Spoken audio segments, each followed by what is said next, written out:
मैं उर्दू तकरीर के लिए नाम पेश करता हूँ। जिब्रान अहमद का जो मदरसे के तालिब इल्म है वो आए और अपनी उर्दू तकरीर पेश करें।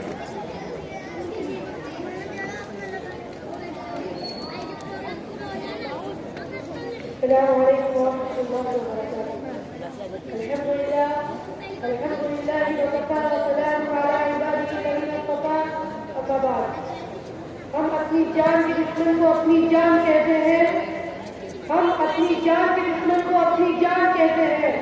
मोहब्बत की इसी मिट्टी को हिंदुस्तान कहते हैं। जनाबे तक और और आदिल का दियो। सबसे पहले आप तमाम को मेरी तरफ से मुल्क हिंदुस्तान का यौम आज़ादी की बहुत बहुत मुबारकबाद।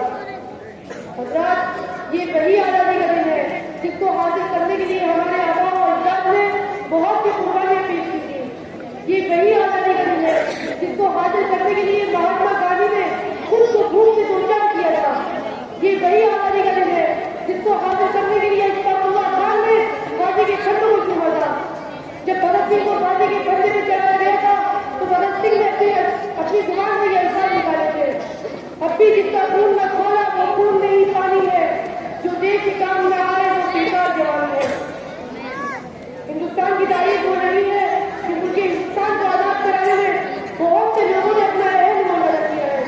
और बादशाह जबर की बात करें, जब 1857 की जंग में बादशाह जबर को गलगों की 4 फौजियों के पीछे रखने गया तो अंग्रेजों ने कहा था कि दमदमे में दम नहीं अब खैर मांगो जान की, कि दमदमे में दम नहीं अब खैर मांगो जान की, ऐ जफर ठंडी हुई जंजीर हिंदुस्तान की।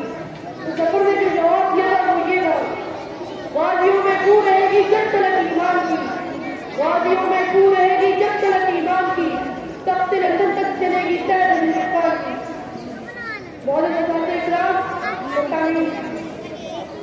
हिंदुस्तान को आजाद कराने में सिर्फ बुजुर्गों का नहीं बल्कि बच्चों से लेकर बड़ों तक हर एक ने अधीन होना दिया है। खुद राम बोस 17 साल की उम्र में दिशा से निकाल कर रहा था। आज आपको हर तरफ से आजादी की मुबारकबाद दी जा रही है, देशभक्ति का सबूत दिया जा रहा है। लेकिन असली देशभक्ति वो है जहाँ पर एक किसान जल्दी हुई दूध के नीचे पूरे मुल्क हिंदुस्तान के लिए अनाज को पैदा करता है।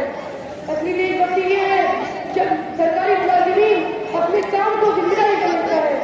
असली देशभक्ति ये है कि हमारे मुल्क में हिंदू मुस्लिम सिख ईसाई आपस में मिलकर देश के लिए प्रेम का प्रचार करें। हमारी एक दुश्मनी ये है कि हमारे मुल्क में हिंदू भी पैदा हुआ, मुसलमान भी पैदा हुआ, सिख भी पैदा हुआ, लेकिन सबसे बड़ी दुश्मनी ये है कि इंसानी नहीं पैदा हुई। अगर हम तमाम लोग मजहब के ऊपर उठकर अमन शांति का प्रचार करें तो हमारा देश टल जाएगा, सबर जाएगा और इसका डंका देश विजय तक मिलेगा। अपनी गुफ्तगू को नशा पर करते हैं। एक दूसरे का हम कभी सम्मान करेंगे, झगड़ा न कभी हिंदू मुसलमान करेंगे। नफरत जो सिखाए हमें आपस में लड़ाकर हम उसके लिए जंग का ऐलान करेंगे। जाति भी ये प्यारा हमें अपने से होगा, हम इसके लिए जब कभी कुर्बान करेंगे।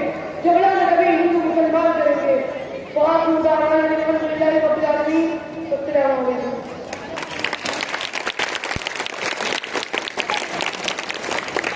माशाअल्लाह।